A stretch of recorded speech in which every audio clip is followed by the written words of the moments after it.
All right, here we go. Oh, God, my jaw hurts. Frick. Rosie, do you have to climb behind my blinds while I'm doing this? This is why I shut the door. This is why I shut the door.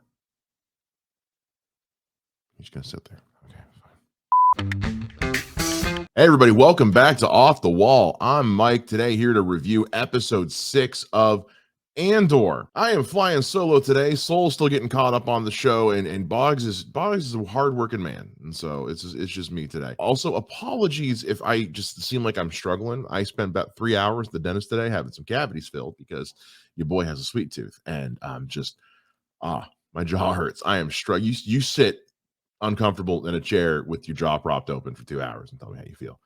Not great, so apologies. Episode 6 of ANDOR was a blast. We finally got to do the heist.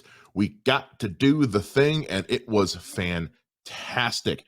It seems like ANDOR, with its 12 episode series order, is following a certain structure that I'm kind of on board for. It looks like we're going to spend about 2 episodes setting stuff up and then paying it off in the 3rd episode. If you think about the 3-episode drop we had at the beginning, it was 2 episodes of establishing who Cassian is and where he comes from and kind of what he's all about.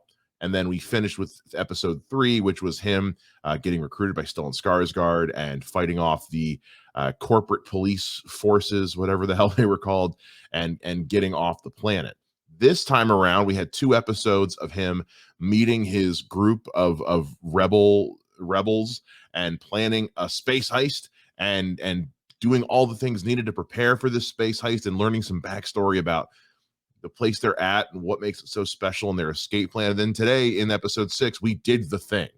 So if this is what we're going to be seeing for the rest of this, because we're about halfway through the show now, for the rest of this season, with let's spend 2 episodes setting something up and then the 3rd episode doing the thing, that's honestly, it's a great way to tell the story because it gives you some structure. It helps prevent you from getting lost in the setup. Sometimes shows will get a little too overindulgent in the setup and you get a weaker payoff. This way, if they are in fact holding to this format, we're going to see it be a lot more structured and we kind of know what to expect. We know we're going to get some setup.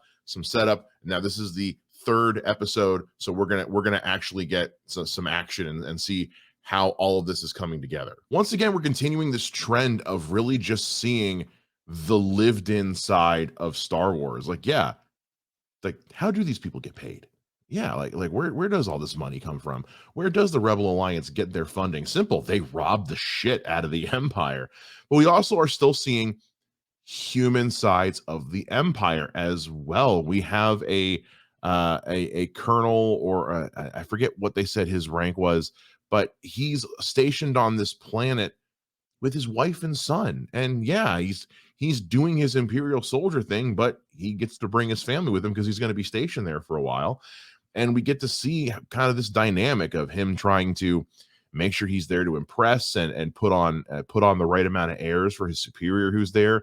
He's got to look good. He's got to sell this thing and show them why it's important. They got to be there, because he even tells his wife, he's like, look, you want me to get promoted and get transferred and get the hell off this planet? Fine. Then you and our son, who I'm threatening to smack because he doesn't want to go to this thing, you guys have got to put on a show with me. We've got to put on a show to show that we are important and awesome and deserve to be treated as such. It's a great inner look into the dynamic of the Empire. We are learning so much about the Empire, how everyone has always drawn the Nazi parallels to how the Empire operates, and it was very abundant in this one. They're treating these indigenous people on this planet like shit because they want them to just basically leave them alone. They're like, look, you just let us do our thing and we won't kill you. The visuals in this episode were fantastic. There's great shots of landscapes and of just the overall design of these facilities. And then of course the eye, this huge, like the Aurora Borealis on acid, just out of the sky, bright lights and colors. And it was a real spectacle to watch. It was a very good use of their design. I mean, the CGI designers did an amazing job. Special effects folks made this look so real. It was so cool to see. This episode kind of continues from something I said in one of our earlier reviews, where this feels like the version of Rogue One the writers originally wanted to see, because it's the same writing team that were behind Rogue One. And we know that the original version of Rogue One got Disney basically said it was too dark and they had to lighten it up a little bit. And so this feels like the kind of dark, gritty Star Wars story they wanted to tell with Rogue One. And now we're getting it in Andor, because we're starting to get answers to that question of, when Cassian tells Jin, like he's had to do terrible things as part of the Rebel Alliance. They had to do things he's not proud of. He wants it to be worth it. We're seeing some of that in especially in this episode, when our young dude, who was doomed from the get-go, gets crushed between these uh, these dollies of credits, and gets crippled, and then ultimately dies from his injuries. Or Cassian just straight up shooting a guy in cold blood because he's like, no, he's gonna screw us over. No, he's got to go. He's got to go. He's out. It's that darker side of the rebellion that we are not used to seeing. We're just so used to, oh, they're the rebels are the good guys and they're only going to do the right thing. And it's like, no, they had to do some shady shit to succeed. So we're seeing more of that. And then we also know that now, like, this is kind of one of those early first blows to the Empire. This is the first time the rebellion has done something to make the Empire pay attention. Up until now, they've just kind of written them off and seen them as a nuisance, as just an annoying. This is a mosquito, because our Imperial officer we've been following has been wanting to look into this stolen unit that Cassian was trying to hawk and trying to track this down. And everyone's like, no, it's not a big deal. It's don't worry about it. It's fine. Now they care, because her superiors are saying, no, and no one leaves this office. No one leaves this office till we have a plan. Tell your families, tell your employees and your staff, like, yeah, no one's leaving. I want a plan by midnight. We're not happy about this. It's making the news. And then that leads to a scene with Stellan Skarsgård where he's talking to a customer in his store, and somebody says, hey, do you have something from this planet by chance? He's like, what? Why would you ask me about that planet?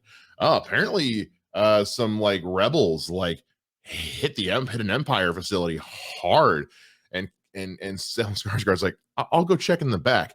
He's not going to check. He's going back there because he's got to laugh, because he knows finally they know we're not here to play. We're here to work. We're here to make them hurt and hit them where it hurts. I love seeing this. We also get this really interesting moment with Mon Mothma, and I'm wondering if people picked up what I did as well.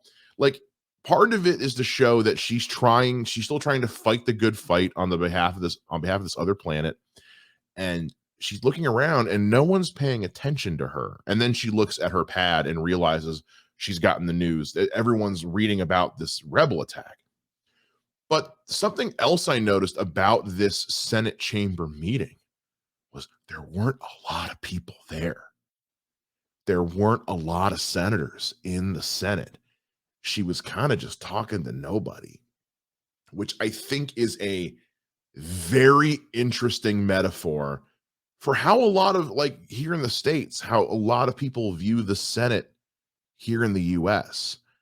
Famously, there was a clip from a year or two ago of Jon Stewart testifying on behalf of the 9/11 first responders in a Senate chamber where there was almost nobody there. And it was, as soon as I saw this scene with Mon Mothma where she's looking around and there's like 5 little Senate pods over here and only one of them has anybody in it, and they're not even paying attention. And this over here, there's all these pods, they're all empty. No one's listening. No one cares, because all of these fat cats in the Senate are just they're just making money. They don't have a care in the world. They don't give a crap about actual Senate work. What do they care? The Empire's treating them nice. They don't give a damn. And it was such a great dual purpose of this scene. One, to show us just how much this news of the Rebel Alliance is spreading now that they've really hit the Empire where it hurts, but also to show just how distracted and apathetic the Senate and the government have become since the Empire took over. Yeah, no wonder things are so bad everywhere during the Empire because none of the senators give a shit. I love that scene. It was such a short scene, but to me, it spoke volumes about the state of the government as far as the Empire is concerned. I loved it. This episode gave me everything that I wanted from this show so far, and I cannot wait to see what happens next. I don't like pitting shows against each other, like to say, oh, this one's kicking this one's ass. But this show is kind of kicking the crap out of a lot. Like, this is one of my favorite shows I'm watching right now. This is up there with House of the Dragon. I mean, this is one of my favorite shows this year because of just how unapologetic and how unyielding it is with the story it's trying to tell. This is the kind of Star Wars I want a lot more of. So, hey, let me know what you guys thought down in the comments. Did you like this episode as much as I did? What are some things you noticed that maybe I didn't pick up on or didn't mention in this video? Because there's a lot, and I am one man with a sore jaw. So let me know down below, and we'll talk to you guys again next time here on Off the Wall. Bye!